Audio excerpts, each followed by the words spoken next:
so I could say I did. You hear that thunder rolling in the background, Mike? Yes, sir. Well, Mr. A. Cup, let's giddy up and go. Let's hit the road running. All right. Call to order the Building and Grounds, May the 5th, 2020. Before we approve the agenda, I have made a typo and approval of February's minutes instead of March. So we need to change that. Yeah, it's coming. No, seeing any, do we have to do another Zoom disclaimer, or are we good to go, Abby? You should probably do another disclaimer because we will have to post these committee meetings separate just in case. All right. As a disclaimer, we're having a Zoom meeting in effect to the coronavirus, and I'm about sick of tired of it all. So I have enough Zoom meeting. So, and Chairman Janes, do you have your documents to share for the screen? I emailed them to you. Did you get it? A little earlier when you was going through that one. I'd sent them to the mayor, and I didn't think about it till you was going through. All right, I'm gonna stop my screen share long enough to get in my email to get those. Okay. Well, while you're doing that, do I hear a motion to approve the agenda? So moved. Second. I have a motion and a second. All in favor by saying aye. Aye. Opposed likewise. Seeing none, motion passes. All right. Do I have approval to, do I hear a motion to approve February's minutes or meeting? So moved. Second. I've got a motion and a second. Any discussion? Seeing none, all in favor by saying aye. Aye. Opposed likewise. All right, public comments. I don't even think we'll have any public joining us.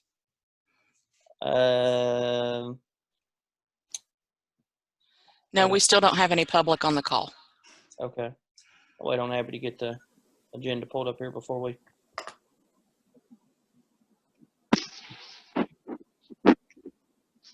Oh, I just got a big picture pop up of Ray there. Looks cute, doesn't he? There you go. Hey, Austin, you'll get a kick out of this. Excuse me, Chairman James. You'll get a kick out of this. I spent 5 hours last night with your crazy uncle. I'm sorry. Yeah, up there at his shop, he was trying to show me how to do this stuff. 11:15. You know, 11:15. We talked about your wealth for at least an hour and a half. well, you must, it didn't take you that long, so, but everybody's got to put their due in, so you got yours last night.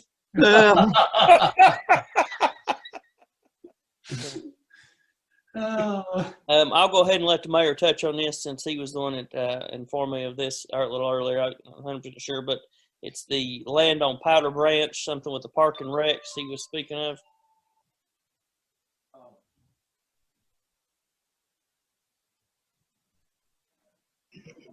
I'll probably let Attorney Harden kind of elaborate on it. We've went over this before. Attorney Harden, you care to elaborate on about the contract that they're wanting us to sign on that? 26 acres. Yeah. The last time I know of that we moved forward with this was about 3 years ago. 26 acres that TDOT had acquired for right-of-way purposes out there, right in the curve there on 67 near Happy Valley High School. Back then, it was determined that a lease was what we wanted to do, and there was a lot of stipulations with the lease and a lot of issues that we talked about at the time. And the commission decided not to move forward with it, and now they've kind of revived it, and they want us now to do it just to get a deed to the property from the state. And once again, they've sent us the conditions, and it's kind of more or less the same thing. There will be some cost to it. We may have to do a survey. We've got to do some fencing. They've got to look at environmental issues, and if there's anything there, we have to pay for that. At the end of the day, if we get a deed, there's a reversion clause. If we don't use it for a public purpose, it goes back to TDOT. I don't know of any timeline for that, but I wouldn't imagine we can just own it and sit there and do nothing forever. Otherwise, it would revert back to TDOT. And within that stuff, last time it's the same kind of deal. You have to use it for public purpose. We can't the thought before was like making a softball fields for tournaments or something, and we can't do that and charge admission. It has to be no cost to the public use kind of thing. So I mean, there's it's land, and there's nothing wrong with accepting it. Just understand there'll be some cost. As the name of the game, it always comes to the dollar. But plus, my understanding, they can take it back anytime they want to. Is that right, Attorney Harden? If it were determined that it was needed for road purposes, yeah, it can revert back to the state. They can take it back, and we kind of have to remove the improvements we might put on it and put it back to the condition it was in when we got it. That's my understanding of it, how it was in the lease, and I think those same conditions would apply with a deed because it's still for public use. Like I said, there's certain restrictions on it, and TDOT has the ability to take it back if needed. We are talking about the park, right? The proposed It's park. not a park right now. It's just a It's forest. straight across, Mike, from Happy Valley High School. If you're coming out of their out of their driveway onto Powder Branch and look straight in front of you, kind of off to the right, it's that kind of slope hillside right there. But it's a different parcel than the one that is Correct. being debated or argued about by the Parks and Rec Committee. It's a different parcel. Yeah, Mike, Commissioner Hill, that is different. Okay, thank goodness. That's the one you're talking about, the one on for Mary Pat. Okay, I was just, there we go. I was getting a little queasy there. You're like, Lordy mercy. Right, we I bought thought that we land. had, We own it. but I just, when you started talking about they could take it back and put a road there, I'm like, surely not after all of this. Thank you for clarification. No, we own that. I mean, Is it- I'm with whatever the committee would choose to do, but I mean, personally, this year is definitely not the year that I think we ought to seek any more financial burden than we already have. Parks are a terrific thing, but we're trying to get one together and install one, not 3 miles down the road. Let alone to say the expense that it'll cost for us to maintain 26 acres. You still have to kind of keep some of it up, and then at the other point in time, you're taking on a liability burden. If somebody gets out there, gets hurt, I mean, it's your responsibility. Okay, I need to chime in here from Parks and Rec. So what they're looking at, somebody has offered, we got I guess, word from the state that somebody was wanting that property. So it's either now or never, from what I understand. And we asked the state if they had ever took back a property that a county had improved, and they couldn't remember not one property that has happened in. So, I mean, I do agree that we should be tightening our belts right now, but I mean, what's really the cost of getting this property under our ownership and we know in Parks and Rec that this will never be a park this year or probably even next year. This is probably within our 5-year to 10-year plan. But the first part of any project is to get the land. And this would be the first step. So, I mean, that's just my 2 cents, just my opinion on it. But we have looked at this before. We spoke about it before. Pretty sure it did get voted down. I think that's what county attorney said earlier.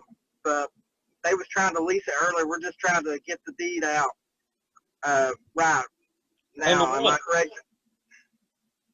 Randall, does Park and Recs have a kind of somewhat a game plan of what they're wanting to do with it, or, I mean? Well, at this point, I mean, we looked at putting parks there, but I mean, you got to look at it from a Happy Valley High School point of view. How many times are we gonna let that ball field flood out? You know, that would be a perfect use for some baseball fields over there for the high school. I mean, there's all kinds of uses of that property. The state is not going to use that property. They done away with that connection years ago. They gave up on it. Too many properties involved. I would sincerely doubt they would ever take back that property. But that's, again, just my opinion. I mean, we're just looking at parks right now. We did look at it for baseball fields back when we first talked about it, but, you know, not being able to make any profit off of it or to, you know, or charge or whatever, you know, that is what it is. But we've since looked at it as a park point of view. And, I mean, we can't ignore what has happened at Happy Valley baseball field, or softball and baseball field, in the past year. So, I know that's the school board, but Yeah. Should we encourage the school board to pick it up then? well, Randall, do you think? maybe not. I mean, right now, from what I understand, there was somebody looking to buy that property, and the state needed to know if we want. I could be wrong on that. I don't think I am. I'm pretty sure I heard that correct. So, and that's why we're making a move on it right now. And yes, So there is would a cost. Go ahead. Would then the plan be to capture the property and then immediately donate it to the school system to shore up the? I agree. Something needs to be done about the flooding out. I mean, every time it rains hard, Happy Valley's underwater over there on their athletic fields. Yeah. So I mean, then we'd be shifting the liability and the upkeep problem off of the county's back. We would capture the asset and then shift the responsibility and the burden onto the people that would benefit most from it, which would be Happy Valley School. very true. Josh, the survey and everything that we did on it before, do we still have access? Is that still good? Possibly. The way that I read that stuff is once we went all the way through the process last time and got to the point where they sent us a lease, and the lease Yeah. wasn't approved and wasn't signed. And the way I understand it is they kind of closed the file. I don't know if that survey would still be good. If it is, that's fine. The only real contingency I remember last time was the fencing, that before they would give us a lease or a deed or anything, we had to complete some fencing. And we had a process. That was the issue, yes. That was, but they never did give us a timeline on when we had to put the fence up. It was, I'm sure, like you said, we can't sit on the property forever and not do anything. But that's Right. just before they give the deed up to us. I don't know. I mean, it just depends on what, you know, how much, if it's going to cost us $50,000 to get this property this year, it probably doesn't make sense right now. $50,000, that's $50,000 that we could put into something else. If it's going to cost us $5,000 to get the property under our belt, well, I mean, I don't know. You know, I'd hate to see that piece of property go away when possibly the school or the park or the county or somebody could utilize it. Commissioner Jenkins, Yes, sir. what is the state saying right now that they want to lease it for? How much? I don't know what the lease is. The lease the last time was, the discussion was $1 for that property lease. $1. Basically. And the, That was what we just, right. and it might still be that, but basically what we discussed is why lease it when we can just have the deed? So, and because the arrangements was pretty much the same, we would still have to put a fence on it. We'd still have to do the survey, still have to get the soil tested, which all that came back good already. And I'm pretty sure the quotes on the fence was, I don't know, Ray, do you remember? It was like $15,000 for the fence. That was with cable fencing. I can't remember the exact number on that, Commissioner. I can't either. Not off the. I mean, it's been a minute. So, I mean, Would the school pay for that? I'm sorry. Would the school system pay for that if it was going to be used by the school? The fencing, would that cost burden be shouldered by the school if we were proposing to capture it for their benefit? maybe. I mean, it's a possibility, and I mean, and again, it could be a possibility they're not interested in the property. I don't know. I'm just throwing that out there, and I'd hate to lose on an opportunity. And I don't know, how serious the buyer was from the state. Maybe I heard that we needed to make a decision. Josh, did you hear any different? My understanding was it was the adjoining property owner, and in the process, that's who has priority, is the adjoining property owner or government. And that's why they kind of came back to us and said, hey, are you in or out? Because they're going to sell it for fair market value to the adjoining property owner. Josh, what other, I guess, acceptable use could it be besides a park or a ball field? What falls under that purview? It's just something to benefit the public. I mean, the thing that made the most sense, back then, a few of the commissioners went out and walked around in there, got poison ivy all over me.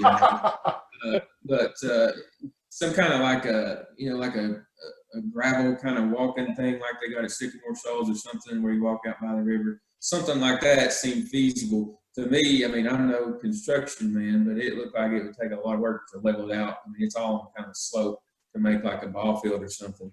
But, I don't know. It would be more of a nature park, kind of put some benches out there, some picnic tables or something was the lowest cost thing I could think of. But as long as it's just open for public use, I mean, at no cost to the public, basically, it was fine.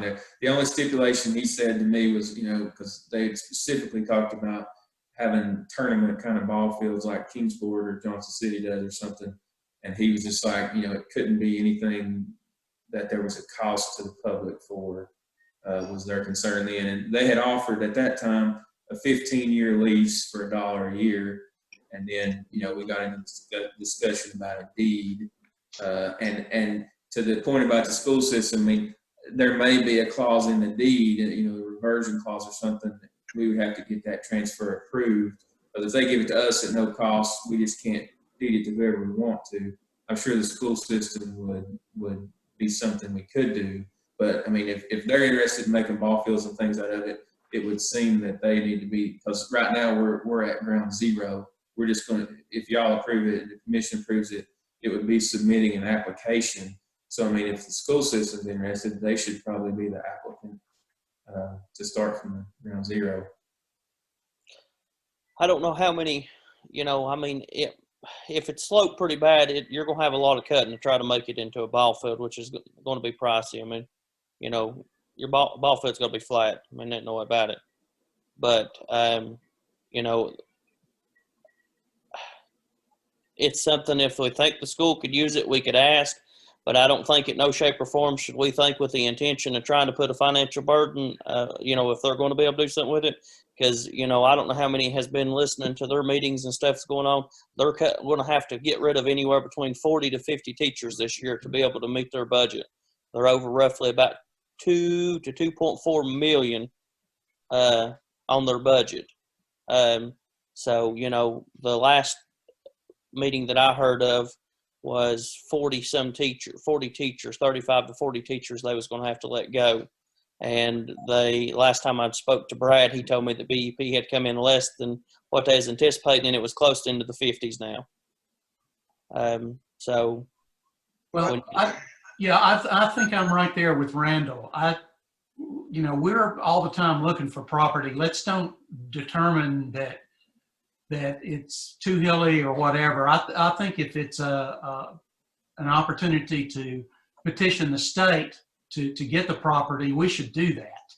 Absolutely. I mean, and to put a nature walk in there, I mean, really, what would it really cost us to put a few benches and grade out, a little bit of walking path here and there, which there's already a path in there up to and that's another thing. There's a old cemetery on the property that's way up in the corner of the property. It could somewhat connect to the Tweetsy Trail, if I'm not mistaken, with a little bit of work. I mean, there is opportunity with that property, and you know, with today's youth staying inside watching, you know, or playing Xbox, with any opportunity to put a nature trail out and to get somebody out of the house, oh Lord, I say let's do it. You know, especially at bare minimum cost. And Parks and Rec has money in their budget, you know, to tackle projects. It might be fourth or fifth down on our list, but we will eventually get there. I mean, they're not sitting on their hands. We stay busy. So. Josh, let me ask another question, and Randall, you may know the answer to this. Is that cemetery have historical relevance? I mean, I don't know where the one that the Friends of Sycamore Shoals State Park we referenced it a couple of times. I've never been to it, but apparently there are some founding fathers that are buried in one of those cemeteries on that end of town. Is this the cemetery we're talking about? I don't think it's that one, Josh, or Dr. H.F. I'm pretty sure there is a Confederate or soldier, or I don't know. Josh, do you remember? I don't remember from our discussions before. I thought it was some historical significance. I can't remember exactly. I can't People either. access it now. You can access it now, like off of the Highway 67 or whatever. If you come around that sharp curve, like you're coming from Johnson City, there's usually always deer standing over there. Like you can see a trail sometimes where there's almost a driving trail back to that cemetery, and there was some historical significance to it. I can't remember exactly who it was. With its proximity to Sabine Hill, it could be tied to the Taylors. Yes, and that's the reason I'm asking, Josh, if it is tied to the Taylors and Sabine Hill, and we acquire the property, because it's another state entity, can we grant them access or give them that portion of the property to go with Sabine Hill, since it's potentially historical? Like I said, it would all depend upon the deed restrictions, but I wouldn't know why they would object to another public use, another government entity. You would think, I mean, that's a state funded or whatever thing there, that if there was some access to that through that land, that they would do that. Yeah. I don't know if folks who are in charge of that are aware. I mean, and it may not be that, I don't know, but that does seem to ring a bell that it may have been something with the Taylor. Well, in view of that, since this is making an application, I move that we make application to acquire that property from the state. I'll second. Take your pick. Now back up. Who did we have? Okay, we had a motion. Who was the second? Holdren. Commissioner Holdren. Okay, now we're in discussion. Josh, you said the original agreement was that we had to fence this. Is that still part of it if we get this, or? Yes. I'm sure it probably will be. Basically, the initial thing is we make the application and they have a surplus property committee that meets, and then they come back to us and say, okay, here's what you're going to have to do. Last time it was survey and fence. So I would think it would be similar this time. Hey, Josh, what constitutes a fence? Well, it was a continuation. My understanding, they didn't fence off the roadway there enough or something at the time, and it has to be extended on out before they'll get rid of it. It's the chain link fence. I think there's a portion of it that's there and it needs to be continued. We had the measurements and the estimate of costs and all that back then. I don't have it now. But it's the continuation of the chain link fence to kind of put a barrier between the actual road and the property. Well, would another fence qualify, or will they dictate chain link? What if it's split rail? Yeah, I don't know. You may be able to negotiate with them on that. I don't know that it's a certain type of fencing. I think it was more or less a barrier. If you're going to have folks wandering around out there on a nature trail or whatever, that they don't just happen out on the highway. Well, I think we should at least enter in and put something forward to the state. I just think anytime we're looking at property in Carter County that we can gain access to, we need to go the distance to ensure that we're not missing an opportunity. I agree, and I believe contingencies can be written in the petition to the state so that if they come back and say that we have such and such and it's going to be too much money, we'll have a contingency, a clause to be able to get out. Would there be an exit clause, Josh?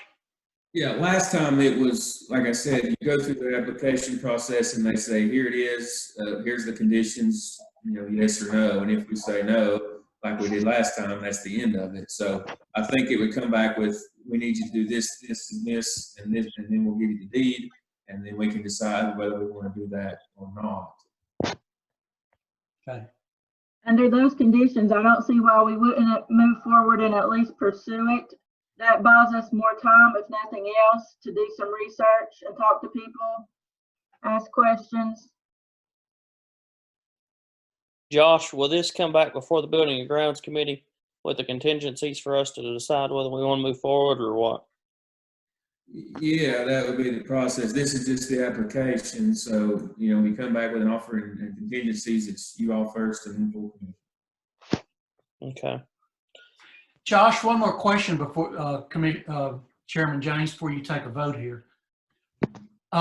If that cemetery turns out to be significant for Sabine Hill, would the Friends of Sycamore Shoals be prohibited from purchasing that from the county? So, I mean, we're an adjunct arm to raise funds and provide funds to make the park better and procure historical properties. If we came back and said, that's significant to the Friends and to the state park, and we purchased it for them, could we do that and maybe help defer the cost if we had to go to a chain link fence? I mean, I'm just on the board. I don't have any authority here to speak for the board. Like I said, it has to be for public use. There'll be a reversion clause in the deed, I'm certain, that says if we ever do anything or try to transfer it to something that's not for public use, then it would revert back to the state. So we couldn't, give it to a developer to make apartments or something. Certainly. But I don't see why there would be an objection to a transfer, to a no-cost transfer to another public use, entity like that. Okay, thank you. Commissioner Any more? James, Yeah. this is Mark. Commissioner Chester. I don't know what, I'm not trying to interject or anything, but I do have a little bit of familiarity with that property. Now, where that curve is, when you get your deed or whatever you work out with the state, try to make sure that you get access off of that 4-lane, because up to the red lights, that 4-lane is not, they have not allowed any driveways, roads, or access in and off that 4-lane. So you either got to plan on coming off of the Powder Branch Road or get access from the 4-lane from them. That was one of the conditions last time. Absolutely no access off of 67. Had to be Powder Branch Road access. Okay. Right. It's rather steep from Powder Branch up. Right. It's a controlled access road, and they wouldn't let any kind of exit or any kind of connection off of that road, because you come right around that pretty sharp curve right to a red light, and that was one of the conditions last time. Any more discussion? Seeing none, just so we've got this, well, it don't matter. All in favor by saying aye. Ah, Aye. All opposed, likewise. Seeing none, motion passes. So I guess Attorney Harden, if you could send them a petition and, or do we need to send this to full commission for approval? Right. Be full commission first. Okay, well, we'll send it to them. All right, moving on. Old business, the EOC, I don't know if anybody's had a chance to go up or not and look, but it's coming along real well. I believe it'll be done earlier than what's anticipated. Everything's going good on it. Any questions? Chairman James, about when do you think, have they said when they think they're going to be done? Is it going to be done early or? What I had heard was early, but they hadn't given us, I don't think, an exact date yet. I had talked to Mr. Smith, the director of the EMA, and I have talked to Mayor Barnett, and we're bouncing back and forth. There's the alternative, the addition. It was I think it was $54,000 ad that was not payable. Any part of the grant, it was funded completely by the county, and the money had already been set aside for that. And what it was chain linking the entire facility and putting them 2 automatic gates in with gate closures. And I told Mr. Smith that I just don't know that I feel comfortable at this point in time making that kind of purchase with the county being in the position it's in after talking to Director Burke, and he feels that we could probably use some of that money that was the county's money to help purchase the necessary supplies and things to get that office up and running. So that wouldn't have to come out of the budget, or that would be able to be removed out of his budget request. And I think there's some things that we can do to try to help with the issues they were having. The issues with the fencing is they're having people coming off G Street, walking back through the property and going to the front road there. So, talking to them, we may see if we can't get a quote on just fencing the back section off where people can't access it from G Street Road anymore and come through the back for right now. But I just kind of get to input on the committee. I just don't know about spending the extra money right now with everything that's going on. No, the furnishings is very important, but if you stand and think, and every time you pass by there, and being one of them, there's always a cop there in that stupid building. Can't they open up the door and shoo them away? I mean, rather than the cost of the gate. I mean, well, reality of it is, badge. I don't know how many y'all's ever been up there, but you can make it into the front door where the receptionists essentially are, and that's as far as you go without them giving you buzz access into the rest of the building. So, I mean, like I said, personally myself, I don't feel comfortable with the change order, with us being worried about the money that we are, especially when we're able to use that money for the supplies and things that we'll need to open the operations center. That's what I told Director Smith. I didn't, I said, my most importance is, I said, I'd like to get the fence. I said, but my main importance is that we have a facility that's operational instead of spending $300,000, not even having the desk, the phones, the computers to go in it to operate it. So I think it's something that we probably need to keep in mind later on. It might not be the money that we need to spend right now, but I mean, if somebody wanted to take down the county, and I'm just throwing this way out there, but you could just cut the internet or anything to that building. The generator it does have a fence around it, right? The generator I part. think all the communication equipment, everything's fenced off. I don't believe it's accessible. Okay. So I think all of it's already fenced off. The tower and everything, if I remember correctly. The fiber optics and everything. Yeah. I think every bit of it is already fenced in. Main thing that we're doing is just people were walking through the back of the yard. And I mean, of course, now that also comes to the other point in time that when we was having a fight about all this, we're spending $54,000 to fence in somebody else's property. But I feel that we could probably do cheaper ourselves if we do decide to do it, because we are having a fee added on by the architects. We are having a fee added on by the contractor, and then the fence contractor's making his money. I think if we could get quotes outside of the architect's original estimate and probably get it done, I would think somewhere around $10,000 cheaper than what they've quoted anyways. at least. But I just still don't feel comfortable with spending the money right now. With us having to go to all the department heads and telling them that, y'all are going to have to trim back your budgets because everything that's going on, let alone, us having issues with the school system and possibly laying off as many teachers as we are. I think we need to wrangle down as many budgets, as many places that we can that hasn't already been spent. Commissioner James. Yes, Commissioner Holdren.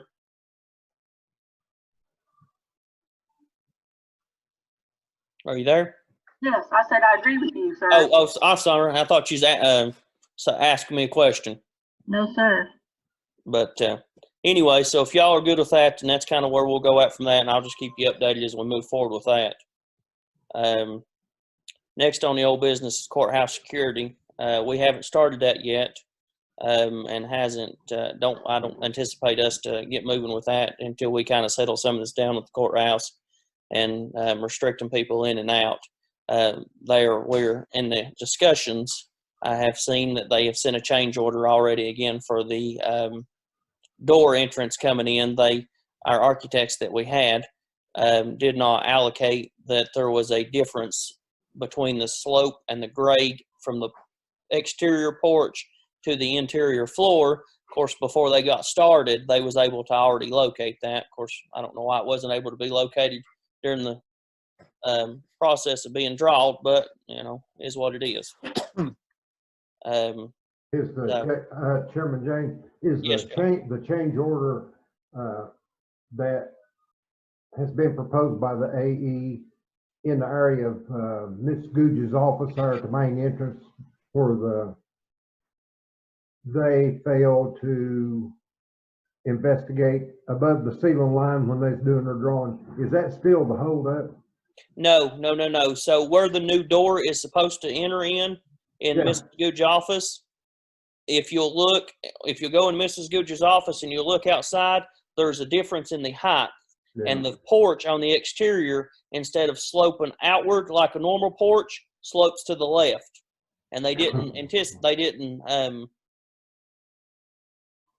factor this in when they were doing their drawings, even though before we have started construction, they have already seemed to figure it out now. So what they're going to have to do is the door is going to have to be elevated, and then it's going to have a slope from a pitch from the porch to the door. Is there no way to adapt one of the other entrances that already is there? I honestly don't have a clue because I'm coming in on the brunt end of this and trying to figure it out myself. But I was told that this was the best possibility that we had. So, What you're without going describing back, sounds like a Band-Aid patch. It sounds like, you're building the mousetrap game. Well, you are, because Not you, but whoever. A single point of entry never works without a single point of exit, in my opinion, and we don't have a single point of exit. So, well, that coupled with, and you have to realize the AE firm that is doing the design is the biggest goat roping I've ever seen in the profession. I mean, there has been nothing actually correct, and it's held the contract up. Now he, in certain extent, can file with the county and with the finance director for extra profits and overheads and all because of the errors and the lackadaisical approach of investigation of the structure, which is normal for an AE to do when he puts it on paper, and then wait till you get in the middle of the project and go, oh God, I didn't know that supported the whole building. I mean, golly buns.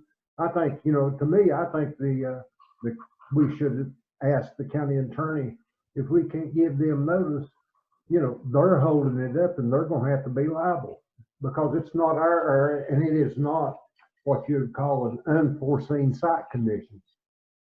They had, all it took was, while they was on the ladder, is lift one ceiling panel would have solved the whole problem until after you get in there.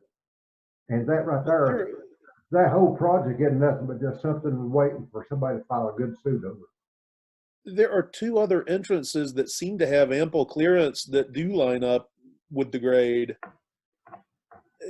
Is there no way to adapt one I of those don't think existing so, holes in the side of the building? Mike, because the new entrance where the single point is supposed to go is supposed to have a scanner and a Right. metal detector, and there's Sure. not room to place that at another entrance, Uh. and that's why they were utilizing that area because it's got the biggest area. But yeah, this will be the second change order. The first one was the ceiling grid tile area, which was, in my opinion, very able to be seen. But you know, But my point is, you're up to 2 change orders and you hadn't had the first day of work. oh, I agree completely. Attorney Harden, would you like to weigh in on this? I'd run too. I'd be happy to look at whatever y'all direct me to do. If it's in the contract, there's some terms or some caveat that would give us an out or a remedy. Whatever you all and then the full commission directs me to do, I'll happily do. Well, it isn't only just hinged on, but it's a faulty design. That's why my change orders are coming out now before construction work, because the builder is actually finding these items, which are visible to the eye and normal for an architect and an engineer if you got them. It has held it up. And that's what I'm saying. That contractor, when he bid, he had an overhead and a profit iron. We've eat that contract time up just about. And you've not had the first day of labor. So we come in with a change order. There's 3 tiers to it. He gets a tier, the A gets a tier, and then the subcontractor gets a tier. So that's 30% bang right off the bat before you get one piece of change. And what is the direct result?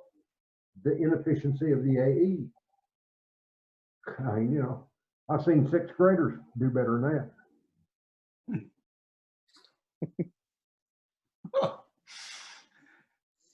Well, I mean, I'm open to whatever the committee would like. If you want me to direct the attorney to review this contract and see if there's any thing in there that would help let us hold the architect responsible for it, or maybe back up and put the courthouse security project on hold, just, you know, whatever.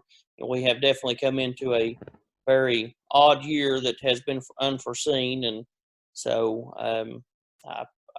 you all just tell me what you'd like, and that's what I'll do. Well, I think we should have Josh check in to see what exit clause we have or whatever out there may be. I agree with Commissioner Johnson. A lot of goat roping going on here.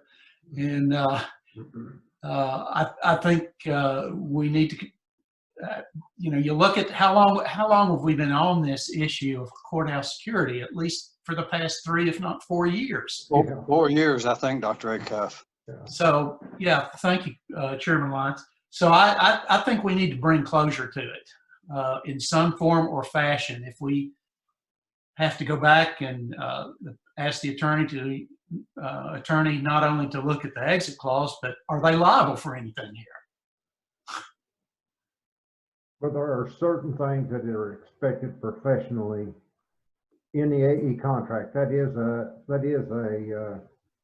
let me think of what the document form is that the AE signs with the county, same as they do with the federal. And there is certain extent of responsibility to the designer and their profession when they do such things. Now, if you try to go and abolish the contract, the contractor is automatically, he will get profit and overhead, whether he shows up anymore or not. Plus, he may stand in line to even get additional that. If I've seen that happen. Hadn't you, Mr. Harden? Yes, sir, and you're right. I mean, it's the typical American Institute of Architects or whatever AIA contract. We don't have a very unique or some sort of tailored contract just for us. I mean, it's standard, and obviously it's, as with any profession that supplies their own contracts, they're slanted toward them. But it's, it not only customary, but a practice on the federal side, which my experience comes from. every time there's a change order, there's, there is the proposed change order from the AE and then from a general contractor. Always has the paragraph in the term as the cause of it. It's either unforeseen site conditions, because you may be excavating, you hit down the 20-foot mark and voila, you never know what's down there. Just like when you're doing demolition of a building, even our own courthouse, you dig in the wall, you may run into a skeleton. Oh Lord, you didn't know it there. So that means that additional funds, overhead that we have and set asides to cover such things. But their change orders does not, and correct me, Chairman, does not identify why. Not that I can recall, and clearly in my opinion, it was clearly a foreseen circumstance, or we would have, we've not even started construction and already seen it. So, I don't know how. We've honestly we have not done the first thing. So, if it had been unforeseen, and they have got them some x-ray goggles and started looking through the walls.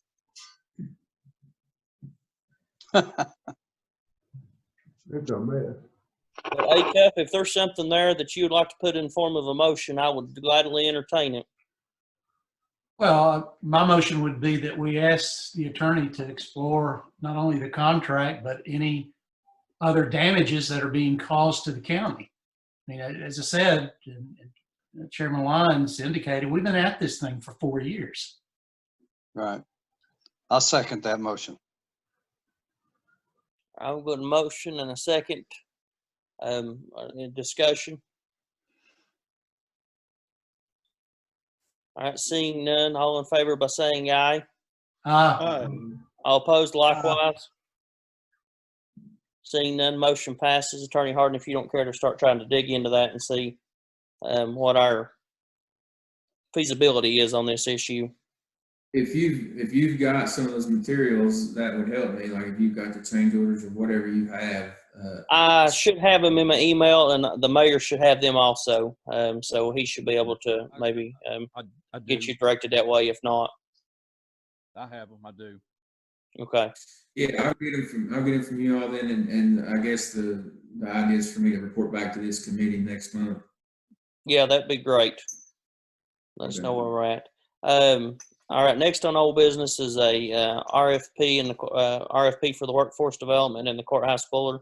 I have held the RFP up until probably the middle or the end of May, 1st of June, just because I'm afraid we're not going to get a broad enough response with everything that's going on. And I feel that we definitely want to get as many people weighing in on it as possible to try to get us as best architect at the best price that we can receive. So I've kind of put that on the back border. And then the courthouse boiler, we had approved the request from the mechanical architect, and I'm going to budget this next meeting to request the monies for that. And then next is the courthouse protective glass. In case some of y'all don't know, we have went ahead and moved forward with putting the protective glass up in the circuit clerk's office and the trustee's office. We was able to go ahead and get the mayor sign off on that through emergency funds with the COVID-19, everything that's going on to try to protect those employees that's having to come back. It deals with the public quite dearly. They supposed to be installing them, I think, in should be about 2 weeks from now. So the circuit clerk was really concerned because where their courts have been closed for so long and getting ready to open back up, they're going to have a vast wave of people traveling through their offices. So we was getting them put in the trustee's office. Went ahead and had to have theirs redrawn because when we got to looking further at the drawings, it wasn't going to meet what was actually needed. But both of them has been approved, and we're just waiting on them to install. And I believe, if I remember correctly, both projects was under $9,000, $9,000 or $10,000, so it wasn't a large expense. And Director Burke was categorizing it out and hoping that we would receive some funds maybe back from the state for that under another COVID-19 grant or something, because for the safety of our employees. Austin, I have those costs in front of me. Okay. For the trustee's office, it is $3,534. For the circuit court clerk, it'll be $4,183. So we're just slightly under 9. Is that right? Like We are under 8. Under 8. Oh, okay. So great deal. Even cheaper than I said. So, but anyway, so that's 2 projects that needed to get done that we're trying to move forward with and getting those. You know, I wanted to bring it to the committee, but with everything going on, the time frames, we just worried that we wouldn't have any more time to get it in. You know, when he came down there that day and met them and measured, he told me he had 9 banks going to do that day that was going to have it installed. So we was just afraid of getting too far behind on the punch list.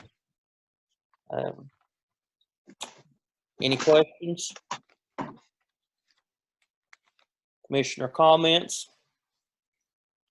This is kind of off the subject, maybe a little. I wanted to ask Dr. Acuff a question, if I could, about this reopening and all the people that's going to be coming back into the courtrooms and courthouse. Dr. Acuff, how can we, I guess it's up to the judge, I guess, so really, how can we make sure that these people are social distancing, following all the guidelines, wearing masks? I'm really concerned about this.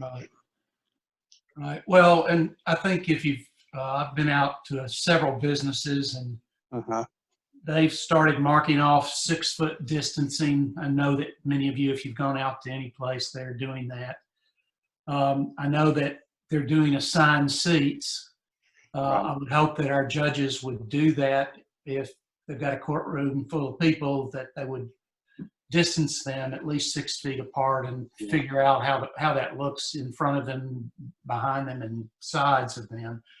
And I don't know what we have decided in terms of people coming into the courthouse. I know that our bailiffs and our sheriff deputies aren't nurses, but I would think that it would be appropriate for us to, as a county, to make sure that we've got thermometers, infrared thermometers, that they're at least measuring temperatures. And I just got to, as I was doing stuff for the Boys and Girls Club over the weekend, the symptoms in kids have really changed. Obviously, they're not being as impacted as adults, but also now they have noted, and it's been part of the medical literature now for the past maybe week and a half or 2, where kids will develop diarrhea. And that's the first, even though they may be asymptomatic, not presenting with coughs or fever or anything, but that somehow that has been tied to it. So I think we need to start questioning folks as they come in to the courthouse, take the temperature. You know, you've been around any sick kids got diarrhea. I know that that's kind of weird, but I think we need to move to not only protect our court staff, but also people coming into the courthouse and using our facilities. Attorney Harden can weigh in on this, but I would imagine that if somebody felt that they contracted coronavirus in one of our facilities, they could certainly file a civil case. Sure. As far as the courts go, there's a specific plan that was submitted by the judges of the First Judicial District, and that's all on the state Supreme Court. They had to approve it for them to start court back now. And there's a bunch of stuff in there about, where clients and attorneys set far apart, and there's only going to be, the essential parties to the case in the courtroom. Witnesses are waiting out in their cars. People are wearing masks. And they've got a lot of really stringent guidelines for the courts right now. As far as our county offices, there's not necessarily anything in place other than what we put in place here and what's been in place going on, so for the last month or so. And if that continues, the judges are controlling the courtrooms, but we're going to have to make our own decisions on actual offices. Right. Well, certainly we need to encourage our elected officials in their offices to mark what are, you know, the distances in 6 feet Right. markings. I can see people now coming into Mary Googe's office and huddling up, particularly as long lines. She needs to go in and mark with blue tape or some other identifier every 6 feet. Yeah. And have people say, you know, stand here, and they have to wait until they move up in the line before they can take the next step to the next 6 foot spot. And I, you know, Josh, I don't know who that would fall to, if the elected official should take it on their shoulders to do that, or if it should be dictated from health and welfare and then through the full commission. Because I don't want us to be neglect of being able to socially distance people and not only protect people coming into the courthouse, but our staff as well. And I applaud you, Austin, for going ahead and getting the sneeze guards up, because that will protect our employees. And just in case it is spoken of, I did ask the other department heads if they wanted any, and I was directed no. The only office I didn't confer with was the assessor's office, and that's because he has very, very little traffic from individuals. So, but if anything said, the other department heads was asked about it. So, Mr. Chairman. Mr. Chairman. yes, Mayor. I've talked with Judge Street and Judge Bowers, and what they're going to do, they're going to allow 10 people in the courtroom at one time. That's all. Mom and daddy and brothers and sisters not going in. If it's whoever is on the docket, they're going to take 10 in a time. Yeah. They're going to set a 10 up, like a little 10 app outside. They're going to have time frames, and I don't know how that's going to work, but anyway, that's what they're planning on, 10 at a time. And they've already been marking off the seats and the social distancing. And over here, I talked with Miss Googe, whenever we do allow things back up, they're just going to allow like 5. She's got 5 stations. They're just going to allow like 5 at a time.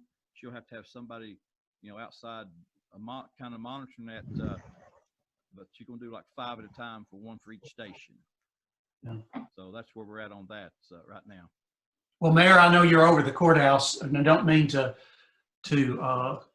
impose anything on you from commission, but if you need the help from health and welfare or the full commission, I'm sure the chair would put it on the agenda to make sure that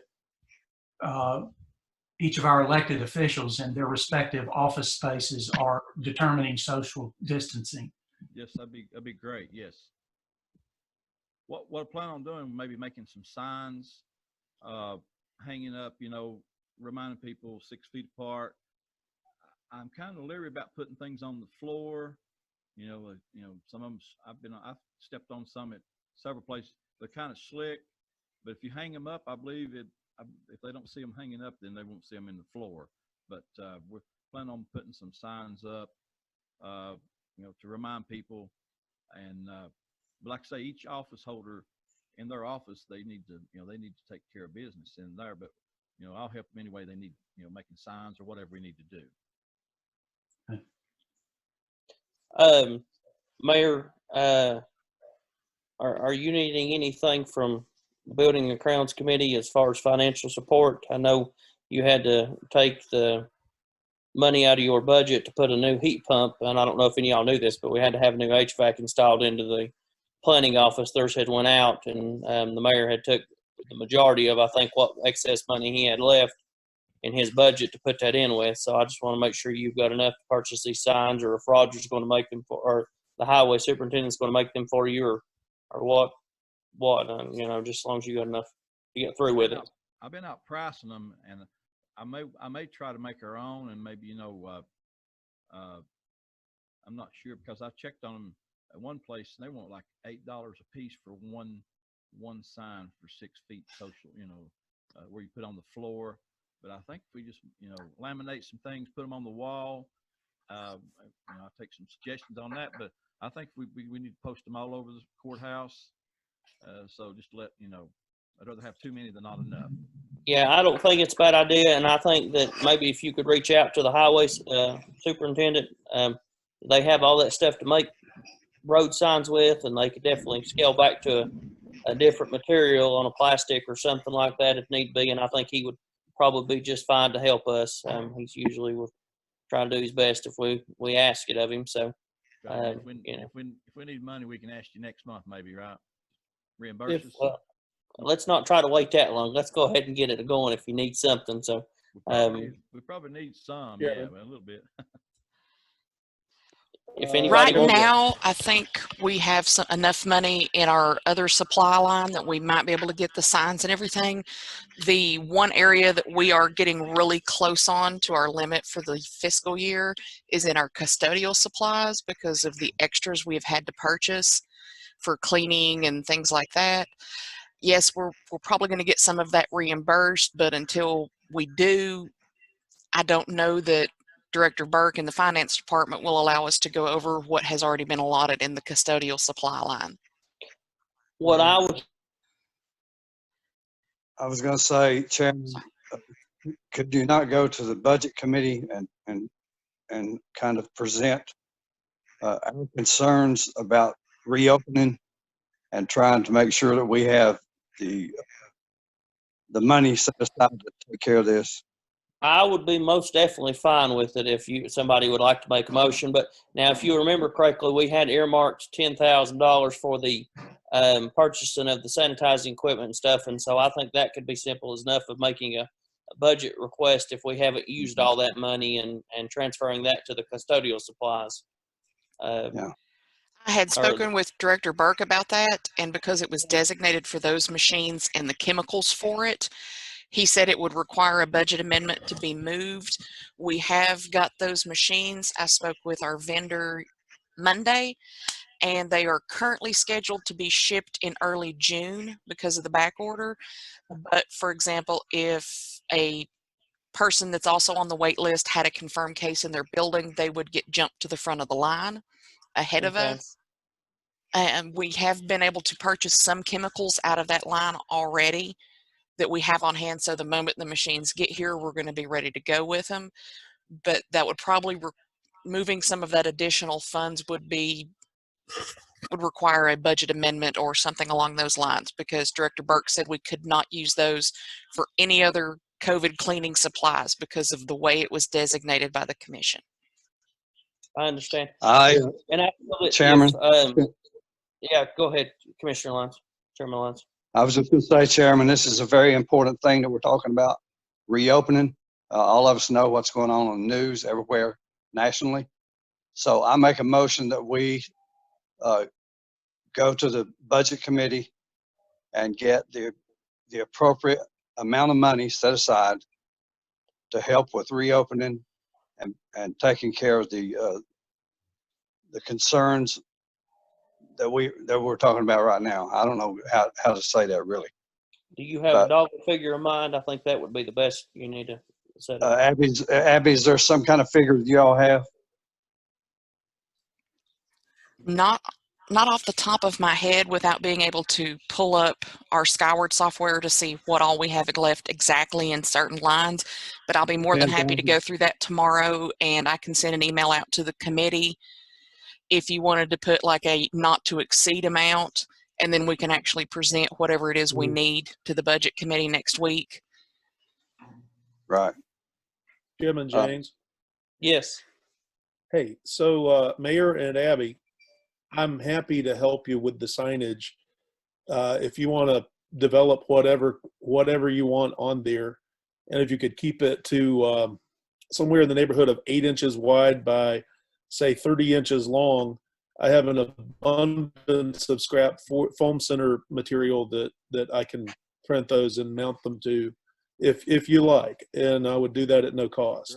Great. If you want to send me a list of what you need on the signs, I'm happy to just typeset it and do the whole thing. I've been looking through some of the CDC and Tennessee Department of Health resources, and they already have some prefab patterns for signage. So I will go back through those and see if they have some that might be appropriate. I think most of them are like 8.5 by 11 format or 11 by 14, which could be shrunk to an 8.5 by 11. Yeah, I mean, that would happen when I trimmed them or whatever. But I mean, what are you talking, a few dozen? I mean, it really would be no big deal. And there's no reason to charge the citizens $8 a piece for that. I could get a total maybe tomorrow with each office holder. Get a total tomorrow. Okay. I'll withdraw my motion, Chairman. Chairman Lyons, do you want to, you withdrawed your motion, or you want to request any monies more for, Abby said where they was getting low in the cleaning supplies? Yeah, no, that's a whole other matter I can't help you with. I think you probably need to do it. Okay, let's go back. I'll go back with a motion. I make a motion that we set aside not to exceed $10,000. How much did you say? I said 10,000. 10,000. Not to exceed that. Okay, I've got a motion there here. Second. You got a second. Who's the second? Brad Johnson. Brad. All right, we're for discussion. Any discussion? I'll just throw this out there. I really don't think it would need 10,000 for the cleaning supplies. I think at this point, with what we already have stockpiled, an additional probably 1,500 would be sufficient to get us through the end of June. I mean, because it is the 1st of May here, so I don't think. I can realize that number, but keep in consideration, there's none of us know what we got to face ahead of time. Secondly, the word not to exceed. It gives you an umbrella with a large range of it. Don't mean you have to spend it. Yeah. Because when it goes into the next physical, you can lap it over or go back and re-ask again. Chairman Johnson's right. We do not know where this is going yet. We think the virus is gone. We do not know that. Dr. Acuff can tell you that. I just didn't want anybody to think that I was asking for 10 grand to do us 2 months. Well,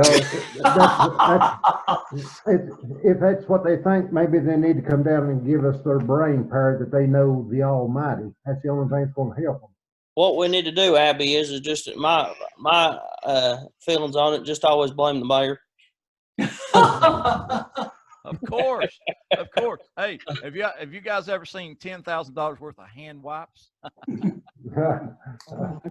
Chairman James, when you were in the office last week, you said we always blame Abby. Well, it depends on who's around at the time.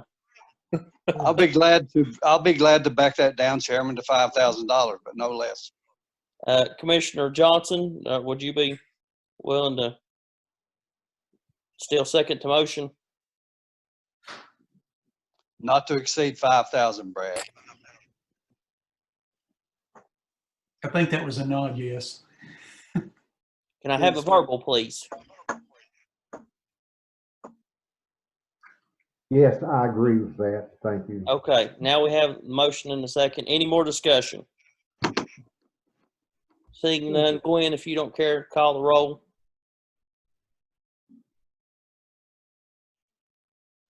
Austin James, Yes. Brad Johnson, Yes. Mike Hill, Yes. Randall Jenkins, Yes. Robin McCamey, Yes. Ginger Holdren, Robert Acuff, Aye. Ray Lyons. Aye. All right, motion passes. I thank you all for that. Now we're down to the most important part here. Do I hear a motion for adjournment? Wait. I got something. Wait, I'm out. Austin, we discussed about 25,000 for the Sluter property. Did we not get that passed? Is that money not available? Be honest with you, Randall, I really don't remember. That was before. I think that was before I took them on to building and grounds. I remember speaking about it, but I don't remember it coming while I've been here. In reviewing the minutes for the meetings, which is what Finance Director Burke asked so as we could prove that the money was approved and where it needed to be transferred from, the committee started to approve it, and then they pulled back wanting to see drawings for where the building would be placed. And then it was brought up again, then discussed where the building was placed, but then the vote never happened to forward to the budget committee or the full commission to seek that funding. Yeah, I thought that money had already been earmarked. I thought it was too. I That's mean, what I thought, but I thought it came to the full commission. I've not been able to locate it in any minutes for the Buildings and Grounds Committee, the Budget Committee, or the full commission. And it may have been done and just not made it into the minutes, but without it being in the minutes, Brad says he can't move the money because he has nothing to show the comptrollers why it was moved. I guess it's the same as why we lose $40,000 from the sheriff's budget that apparently was there, but now it's not. So, well, so what needs to be done? Do we need to vote again? Suppose so. If that's the reality of it, then I'll entertain a motion for this. I will make a motion that we 25,000 towards the Sluter property project, or however we got it listed right now. What do you want to request where that comes from, or you just want budget? I'm pretty sure we took it out of fund balance last time. So I think last time it was taken out of the capital improvement fund. That's correct. It was. Oh, okay. So, Randall, is your motion to take 25,000 from the capital improvement fund for the Sluter property? Yes, sir. Okay. Do I hear a second? Second. All right. I've got a second. Any discussion? Seeing none, Glenn, if you can call the roll, please.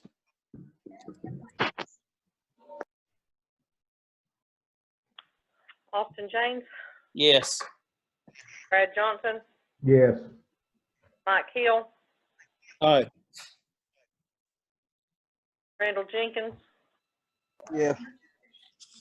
Robin McCamey, Yes. Ginger Holdren, Yes. Robert Acuff, Aye. Scott, Ray Lyons, Aye.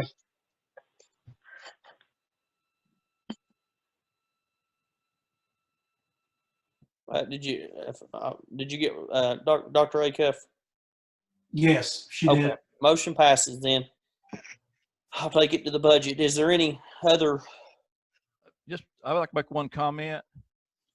I think there's a few, when I said I was going to go help poor footers that didn't believe me, I went and helped poor Can you footers. send us that picture? I didn't send the picture of poor footers, but I did help the footers. I was up there in the way. He was up there in the way. Mayor, we appreciate you doing that, what you've already done up there. This project's been going on for 4 years. This project's been. I feel like this is part of courthouse security. Yeah, it's the same thing. Hey, it was about the same time. About the same time. It was about the same time. That's right. All right. If we're through commissioner comments, nobody else has anything else to say, I'll entertain a motion to adjourn. So moved. I'll make a motion. Second. All right. We got a motion and a second. All in favor by saying aye. Aye. All opposed likewise. Let's Seeing take none, we're another, adjourned. let's take another 5 minutes. It's Metamucil time.